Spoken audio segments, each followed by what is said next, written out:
Acharam 1 Pedro 2, de 1 a 8. Diz a palavra do Senhor: despojando-vos, portanto, de toda maldade e dolo, de hipocrisias, invejas e de toda sorte de maledicências, desejai ardentemente como crianças recém-nascidas o genuíno leite espiritual, para que por ele vos seja dado crescimento para a salvação. Se é que já tendes a experiência de que o Senhor é bondoso, chegando-vos para ele a pedra que vive, rejeitada sim pelos homens, mas para com Deus eleita e preciosa. Também vós mesmos, como pedras que vivem, sois edificados casa espiritual, para serdes sacerdócio santo, a fim de oferecerdes sacrifícios espirituais agradáveis a Deus por intermédio de Jesus Cristo. Por isso está na Escritura: eis que ponho em Sião uma pedra angular, eleita e preciosa, e quem nela crer não será de modo algum envergonhado. Para vós outros, portanto, os que credes, é a preciosidade, mas para os descrentes, a pedra que os construtores rejeitaram. Essa veio a ser a principal pedra angular, e pedra de tropeço, e rocha de ofensa. São estes os que tropeçam na palavra, sendo desobedientes para o que também foram postos. Nada volta, mas algumas coisas recomeçam. E a segunda frase: às vezes aquilo que parece ser o fim é, na verdade, o recomeço de algo melhor para nós. Essas duas frases são vistas em experiências de pessoas ou de países que passaram por grandes crises. E, especialmente nos Estados Unidos, houve uma cidade, que era a cidade de Chicago. E Chicago, no verão de 1871, estava passando um dos momentos climáticos difíceis. Extremo calor, seca e pouca precipitação de chuva. Toda esta situação climática foi favorável para que acontecesse um dos maiores incêndios de todos os tempos nos Estados Unidos. Exatamente na zona sul dessa cidade de Chicago, num estábulo, começou um incêndio. Esse incêndio, exatamente porque as casas americanas antigas, e algumas hoje ainda o são de madeira. E aquelas casas eram casas antigas já. E diante dos ventos que estavam sucedendo, do clima seco, aquele incêndio que se iniciou no estábulo passou para toda a cidade. A cidade foi queimada por esse incêndio. O incêndio matou mais do que aconteceu agora em Beirute, diante daquela explosão tão grande, que até agora computaram 157 mortos. Em Chicago foram 300 mortos. Além disso, foi mais de 90 mil pessoas que ficaram desabrigados. E causou um prejuízo de 200 milhões de dólares a Chicago. Uma cidade que ficou totalmente destruída. Diante dessa destruição de Chicago, talvez os moradores e muitos pensaram: é o fim.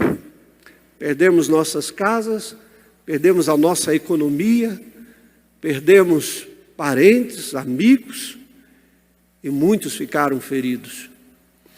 Mas esse sentimento pode ter surgido no início, mas ele não se revelou na vida daquelas pessoas de uma maneira tão forte.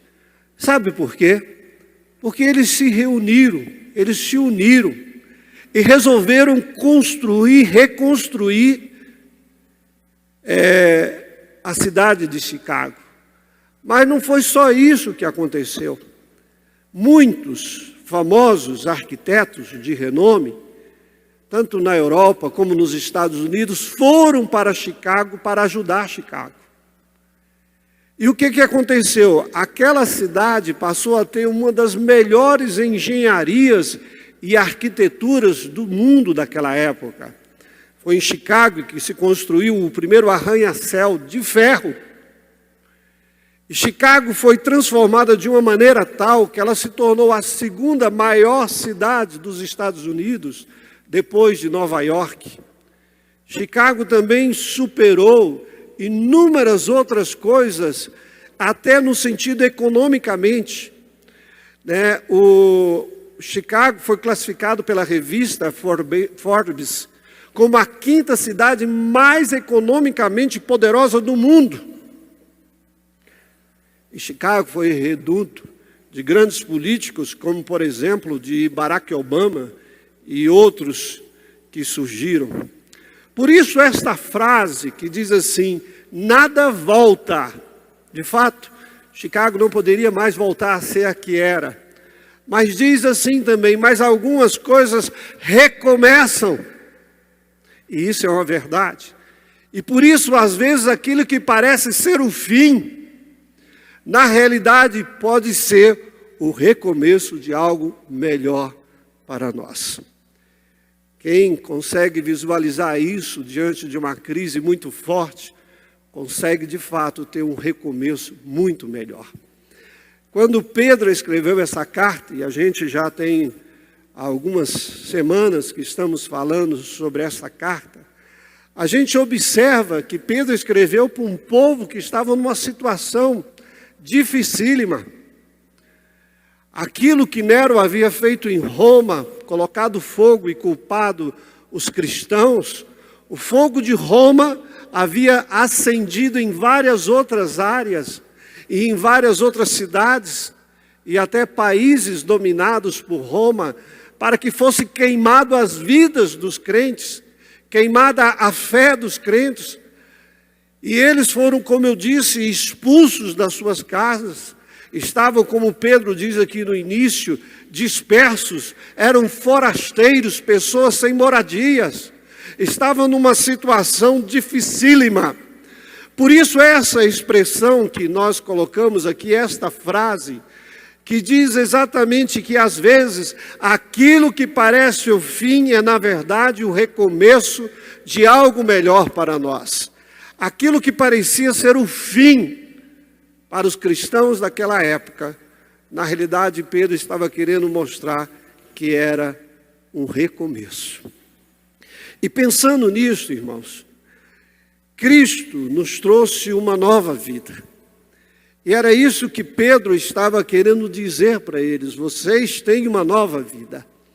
Mas para viver essa nova vida, essa nova oportunidade, esse novo momento, há necessidade de termos algumas prerrogativas nas nossas vidas. E é isso que Pedro diz aqui no versículo 1 do capítulo 2. Ele diz assim, despojando-vos, portanto, de toda maldade, dolo, de hipocrisias e invejas e de toda sorte de maledicência. Observe que ele usa aqui uma conjunção conclusiva, que é portanto.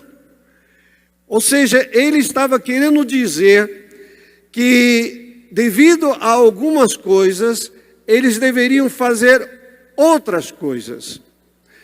E algumas coisas que ele estava falando anteriormente aqui, era exatamente da salvação em Cristo Jesus. Ele estava falando exatamente da regeneração que Cristo havia trazido. Ou seja, essa regeneração era uma nova vida para aqueles irmãos. E diante daquela situação de perseguição, eles não poderiam abandonar essa nova vida, mas eles deveriam se firmar nessa vida. E por isso ele coloca essa palavra, portanto, devido à regeneração, devido à vida nova que Cristo deu a vocês. Aí ele diz, despojai, despojando de toda maldade e hipocrisia. Existe uma tradução americana, que é a Bíblia New International Version, a NIV, que diz assim: portanto, livre-se de toda malícia e todo engano, hipocrisia, inveja, difamação de todo tipo. Veja que ele usa a palavra aqui, livre-se. Na nossa tradução coloca exatamente a palavra despojai. São palavras similares, mas a americana nos dá uma força muito maior de entendimento, que é algo que a gente não simplesmente joga fora, mas joga fora no sentido de se livrar daquilo. Às vezes a gente faz isso. Algumas coisas na nossa casa que nós não queremos mais, a gente anuncia para vender e falar: eu não quero mais isso. Não, mas tem gente que gosta de coisa velha, né? E junta coisas velhas. E, de fato, algumas coisas velhas talvez sejam importantes emocionalmente. Mas aqui ele não está falando nesse sentido de coisas materiais, mas ele está falando de pecados, de coisas que às vezes habitam nas nossas vidas e que nos torna a viver uma vida velha em Cristo Jesus. Ou melhor, sem Cristo Jesus. Vida velha não tem nada a ver com Jesus. E, portanto, ele coloca aqui exatamente que nós devemos tirar. O sentido da palavra aqui é livre-se, ponha fora, jogue no fogo, jogue no lixo, lance longe de você estas coisas. Meus irmãos, aquele momento para a vida dos irmãos ali era importante eles entenderem isso. Eles tinham uma vida nova, mas se eles alimentassem no coração o ódio por Roma, o diabo os laçava novamente. Nós podemos ter uma vida nova em Cristo Jesus, é verdade, mas se nós não temos uma prerrogativa de libertar de tudo aquilo que era velho, que tenta entrar novamente nas nossas vidas, nós caímos na armação de Satanás e nos prendemos à velha vida. E por isso, Pedro estava dizendo para eles: despoje, tire da vida de vocês. Na Bíblia New Living Translation diz assim: portanto, livre-se de todo o mau comportamento. Ou seja, tudo que está agregado com mau comportamento. E o sentido aqui seja na área do pensar, seja na área do agir, a gente tem que se livrar disto. E aqui ele chega a enumerar, a colocar algumas coisas na tradução brasileira. Ele fala de maldade. A outra versão diz toda sorte de maldade. Ou seja, não é simplesmente algo, isso aqui é mal, isso aqui é uma maldade pequenininha, mas ele está dizendo toda sorte de maldade. Tudo aquilo que existe em nós, que mostra alguma maldade em nós. Seja a maldade até mesmo dos nossos olhos, seja a maldade do nosso falar, seja a maldade do dentro do nosso pensamento, seja a maldade através dos atos. Havia uma coisa interessante aqui, irmãos. Diante da perseguição de Roma, eles poderiam responder da seguinte maneira: ok, Roma está nos perseguindo, vamos abandonar a fé cristã, e aí Roma vai nos receber novamente, e aí nós vamos para as nossas casas, tudo bem. Essa seria uma primeira opção. Mas eles voltariam às garras de Satanás. A segunda opção seria, ok, Roma está nos perseguindo, vamos enfrentar Roma da mesma maneira. Eles são maus, nós também seremos maus. Eles falam mal de nós, nós também falaremos mal de Roma. Nós vamos alimentar o nosso ódio, vamos trazer diante daquilo que estão fazendo para nós revoltas. Esta seria uma segunda opção. Mas Pedro aqui está apresentando uma terceira opção. É não deixar se voltar para trás, voltar para Roma, mas também não é permitir que todas essas coisas ruins alimentassem a alma deles. Por isso ele coloca: despoje, tire da vida de vocês todo pensamento maldoso. Meus irmãos, nós estamos vivendo um momento muito delicado. E nós temos que tomar cuidado com as fake news. Eu não sei se porque foi escolhido um ministro presbiteriano, começou a surgir umas fake news até com respeito à questão de pastores presbiterianos. Eu ouvi pessoas dizerem assim, olha, os pastores presbiterianos estão se reunindo para defender o governo. Irmãos, isso é uma fake news. Eu não tenho nenhum problema se alguém gosta do governo, sendo pastor, é algo pessoal da vida dele. Mas no sentido de igreja, isso é uma fake news. Eu estou no presbitério, no WhatsApp do presbitério, eu não vi nenhum.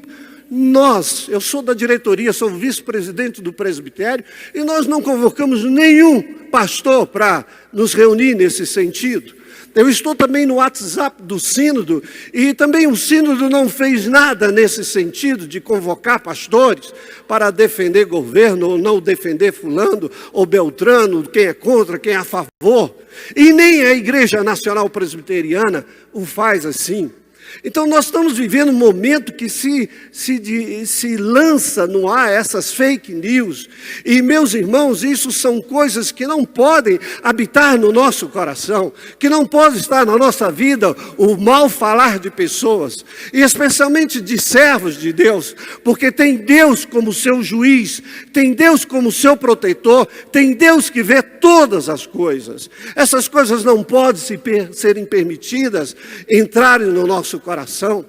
É por isso que Pedro aqui diz que nenhuma maldade deve estar na nossa vida. Nós não podemos deixar essas coisas adentrar no nosso viver. E ele fala de hipocrisias no sentido de uma fé falsa. Pessoas dizem que são crentes, mas não são crentes, coisa nenhuma. Estão mais na beirada do inferno ou no inferno do que no caminho de Deus. Nós temos que tomar cuidado, a nossa fé tem que ser autêntica, tem que ser verdadeira. Seja os adolescentes na escola, onde estiverem, a sua fé não pode ser uma fé hipócrita. Nem os jovens, nem aqueles que estão no trabalho. Nós temos que honrar a Deus. A hipocrisia tem que ser lançada fora da nossa vida. E ele diz aqui de invejas. Irmãos, é certo que cada um de nós temos desejos, às vezes, de possuir alguma coisa. É verdade. Mas nós não podemos deixar esses desejos nos dominarem, ao ponto de nós invejarmos aquilo que o outro tem. A inveja não é algo que deve ser habitado no nosso coração. Se fulano tem algo, amém, glória a Deus, porque fulano, eu não tenho, amém, eu não tenho as condições de tê-lo, para que eu vou ter inveja? Isso significa que Deus quer para nós uma tranquilidade dentro do nosso coração, dentro da nossa alma. E é nesse sentido que Pedro estava querendo dizer que essa era uma prerrogativa de quem tem uma vida nova em Cristo Jesus. Lance fora tudo que é coisa errada, tudo que não é certo, e viva mais perto de Deus. Mas em segundo lugar, Pedro fala aqui de uma outra prerrogativa daqueles que são nascidos, que são regenerados pelo sangue de Cristo. Versículo 2 do capítulo 2 de 1 Pedro diz: desejai ardentemente, como crianças recém-nascidas, o genuíno leite espiritual, para que por ele vos seja dado crescimento para a salvação, se é que já tendes a experiência de que o Senhor é bondoso.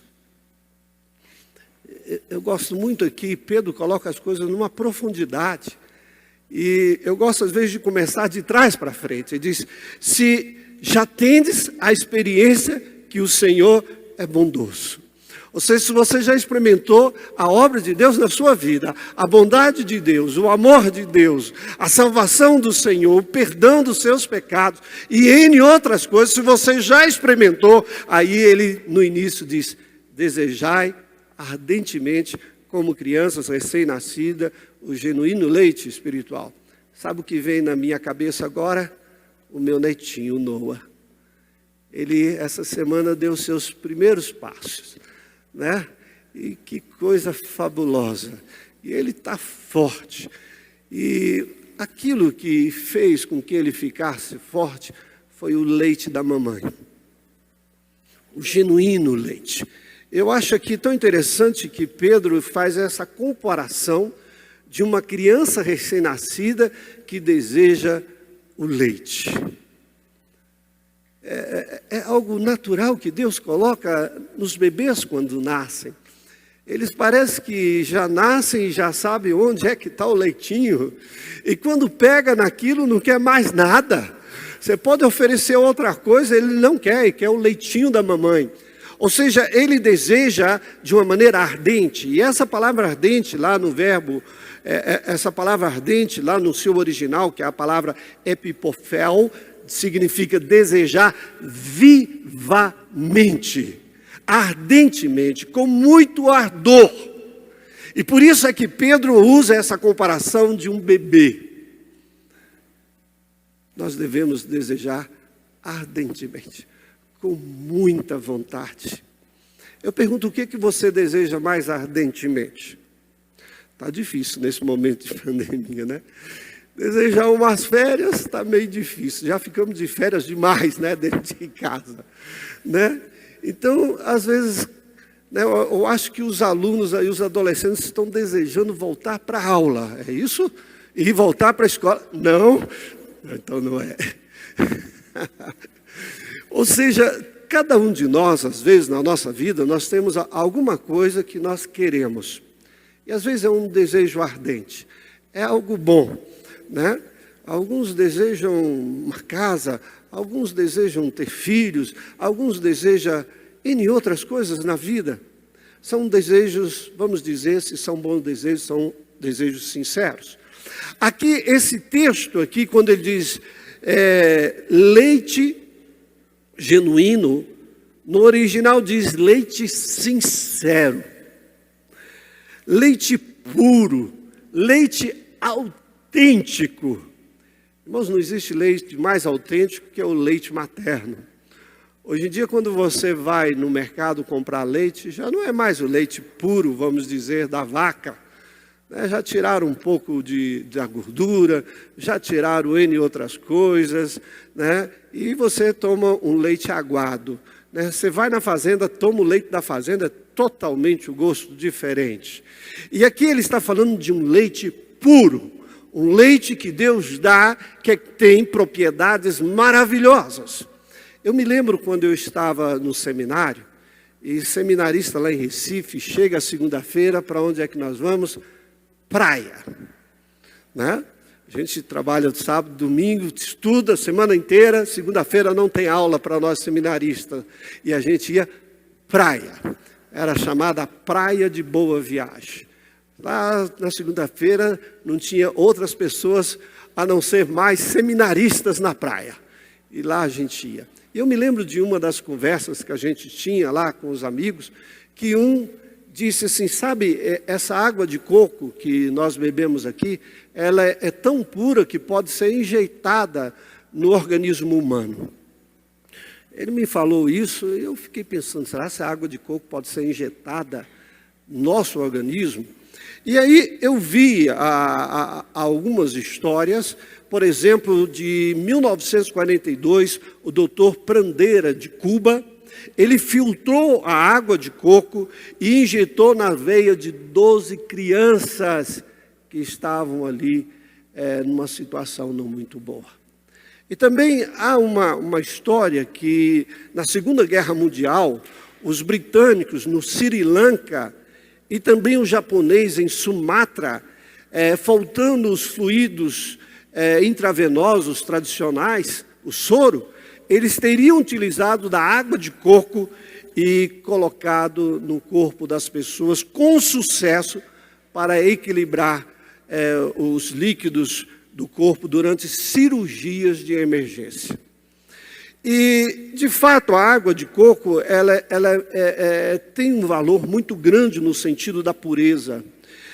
A água de coco ela serve, segundo alguns, por exemplo, para combater, quem bebe, né, nós não, combater a ressaca, para o funcionamento renal dos rins, para limpar a nossa pele, para desintoxicar o fígado, o intestino, para a digestão, azia, refluxo, para controlar, então eu preciso de mais, né, controlar a pressão e até o colesterol.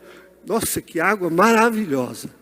Se nós temos uma água natural assim, tão eficaz, tão boa, irmãos, imagine o leite espiritual que a Bíblia está falando aqui, que tem um atestado de pureza, que tem um atestado do próprio Deus, que diz que ele é um leite que é bom para nós.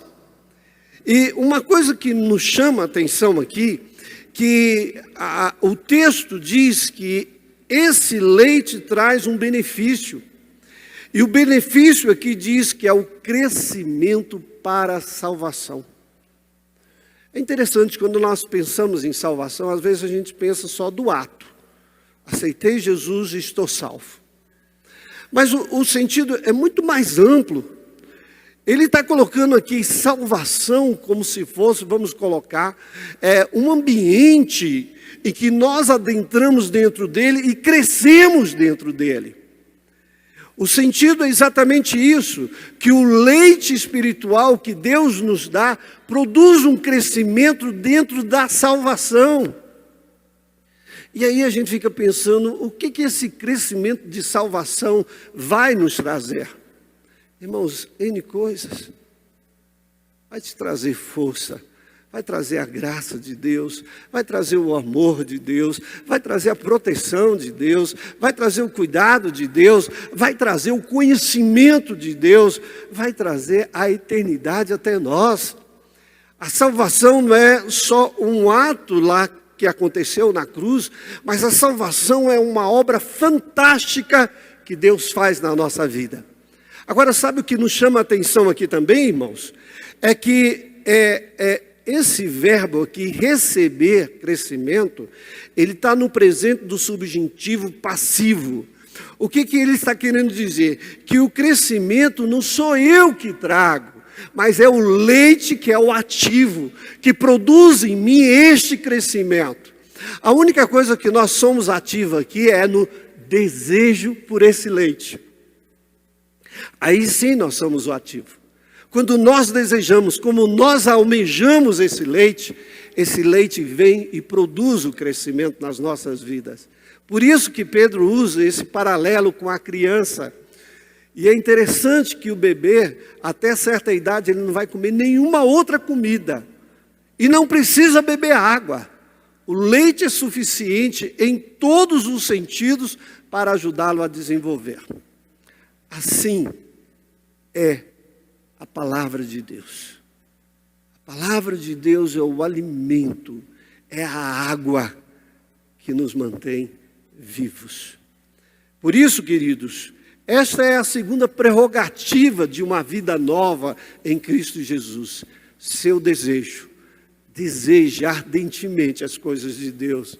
Deseje estar com Deus. Deseje o genuíno leite, a palavra de Deus. Deseje conhecer Jesus.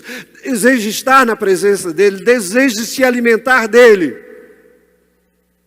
Faça isso na sua vida. Mas a terceira prerrogativa está no versículo 4. Que é um outro verbo que diz assim: chegando-vos para Ele, a pedra que vive, rejeitada sim pelos homens, mas para com Deus eleita e preciosa. Ele diz, chegando-vos para Ele. Quem? Cristo. Essa é a terceira prerrogativa, é de aproximar-se, é de chegar-se para Cristo. E aqui na versão New Living Translation, diz assim, você está vindo para Cristo. Aí ele diz assim, que é a pedra viva do templo de Deus. É interessante essa versão. Ele está dizendo, você está vindo, venha, adentre em Cristo Jesus. Aí ele diz, por quê? Porque Ele é a pedra viva do templo de Deus. Aqui, na nossa versão, fala que Cristo é a pedra angular.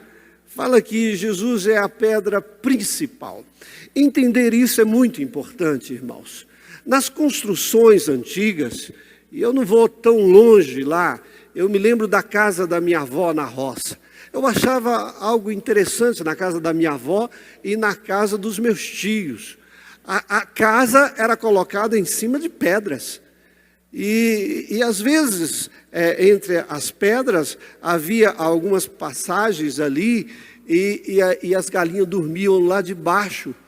E era algo interessante, porque a gente dormia nos quartos, e os quartos eram feitos de madeira, e às vezes tinha alguns buracos, e a gente ficava com medo das cobras, que às vezes poderiam entrar lá comer as galinhas, né? E poderiam vir na gente. A gente ficava meio assustado. Quando eu levei a Elisete para a roça, que ela ainda não tinha ido, e nós fomos dormir na casa de um tio, ela ficou meio assim, né? Vamos deixar a luz acesa, com medo das cobras. Mas o que nos chama a atenção era exatamente a base, era de pedra, pedras que eram colocadas.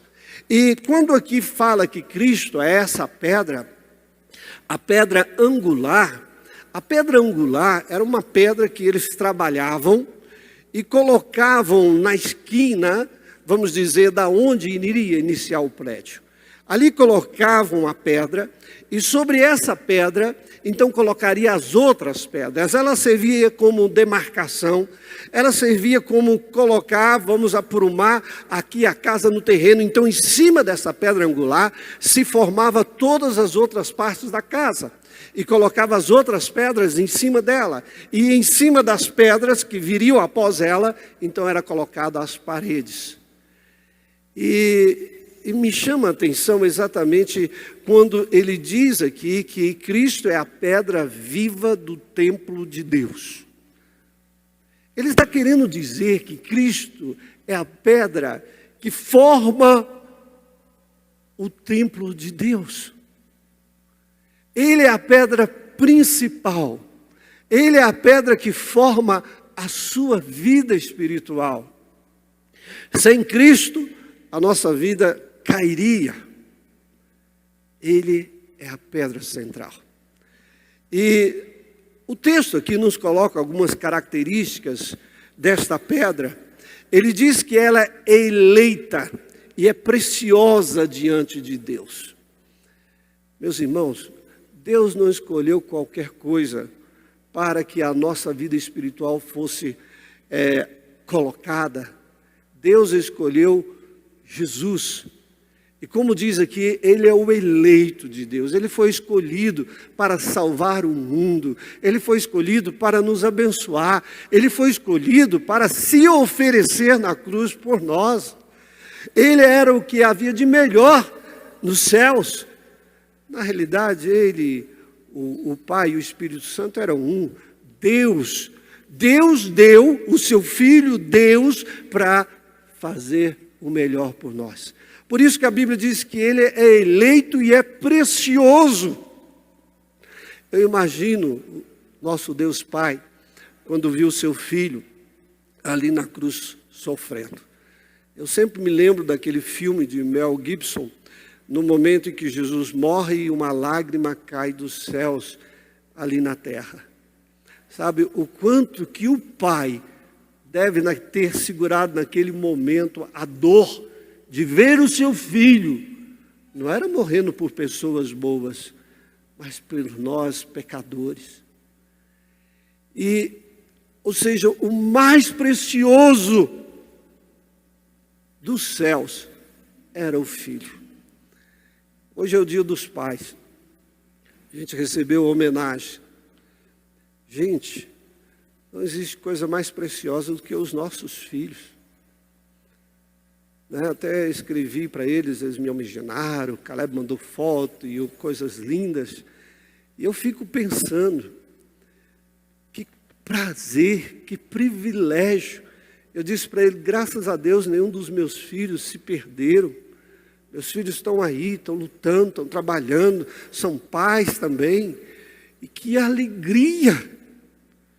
Isso é algo precioso. Um filho que segue os caminhos de Deus. É uma preciosidade de Deus. E Jesus era essa preciosidade para o Pai. Era aquilo de mais precioso. Eu pergunto, você daria o seu filho para morrer por um bandido? Você daria? Nós protegemos muito os nossos filhos de N coisas. Imagina dar o nosso filho para morrer. O pai o deu. Não porque não o amou, mas porque tinha um projeto para nós, através da preciosidade que era o Senhor Jesus Cristo. Mas, infelizmente, o texto bíblico aqui diz que alguns não aceitaram. Para nós, aí ele diz aqui, para vós outros, portanto, os que credes, é a preciosidade, ou seja, é preciosidade para o Pai, mas também para nós é preciosidade.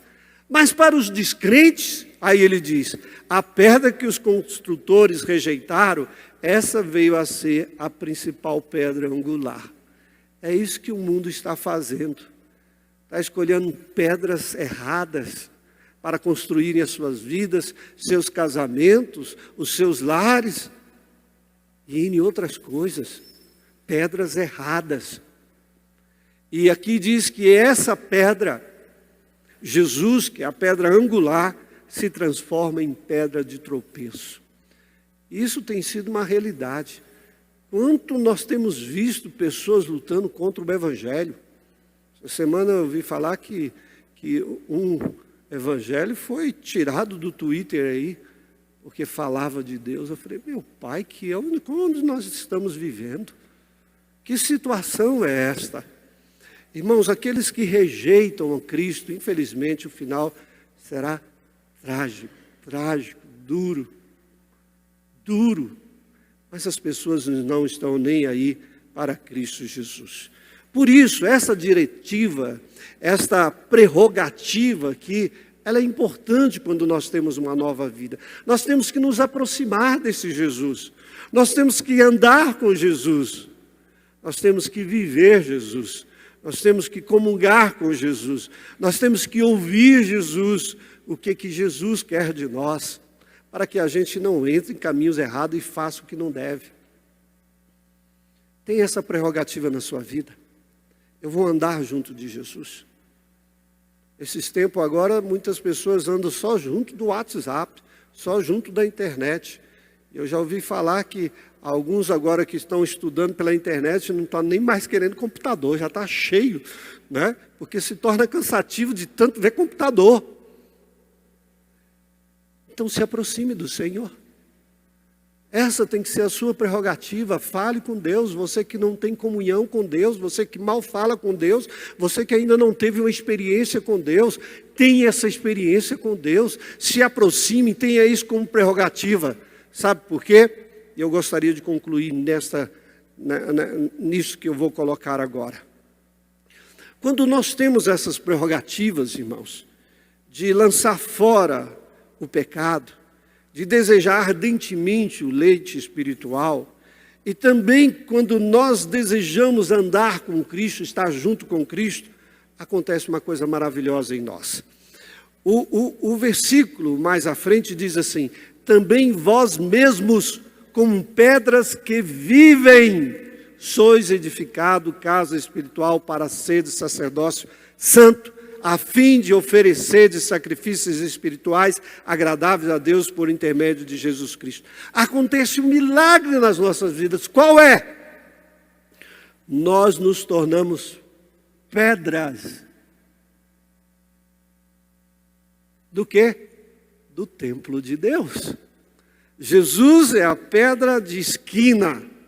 E ele diz aqui que nós somos pedras vivas do grande templo do Senhor. Esta é a bênção. E por isso é novidade de vida. Por isso é vida nova. Ele diz aqui que nós somos pedras vivas. Existe uma tradução que coloca pedra colorida. Nós somos uma pedra colorida, bonita. E é exatamente isso que acontece. Quando nós aceitamos a Cristo, Deus deve olhar e falar, lá vem uma pedra colorida para formar esse grande templo, o templo de Deus. Você é essa pedra? Se não é, está na hora de ser. E aí eu quero voltar àquelas duas frases iniciais. Nada volta, mas algumas coisas recomeçam. Talvez algumas coisas na sua vida não vai voltar atrás. Não tem jeito de você mudar o passado. Mas uma coisa é certa, algumas coisas podem recomeçar. E especialmente em Deus. Seja casamento, vida pessoal, seja o que for, recomeça. Você pode estar passando a maior de todas as crises, como um incêndio na sua vida que está destruindo. Mas lembre-se disso, às vezes, aquilo que parece ser o fim, é na verdade o recomeço de algo melhor para nós. Deus fez isso. Aquilo que parecia ser o fim de Jesus, foi o recomeço das nossas vidas. Do caos, Deus tira a vida. Daquilo que parece destruído, sucede uma nova vida. E é isso que Deus quer fazer na sua vida e nas nossas vidas. Vamos curvar as nossas cabeças e vamos orar. Ó Pai eterno, Pai querido, nós louvamos o Teu nome, Senhor. Apesar de todas as tribulações, de todas as dificuldades, nós temos uma nova vida. E diante dessa nova vida, Senhor Deus, nós temos que ter prerrogativas. Senão, Senhor Deus, nós voltamos para o passado. Nós voltamos para uma vida seca, vazia, sem Cristo. Por isso, Senhor Deus, alerte cada um de nós de lançar fora, de tirar, de despojar toda a maldade, toda a hipocrisia, tudo aquilo que não presta, Deus, para a glória do Teu nome. E que haja no coração dos irmãos aquele desejo ardente como de beber pela Tua palavra, por Ti. E que cada um, Senhor Deus, se aproxime de Cristo. Viva Cristo. Esteja em Cristo Jesus. E assim eles vão ver que de caos Deus traz novidade de vida. Para a glória do Teu nome, faça isso. Muito obrigado por tudo, meu Deus. Nós te louvamos agradecidos, em nome de Jesus. Amém.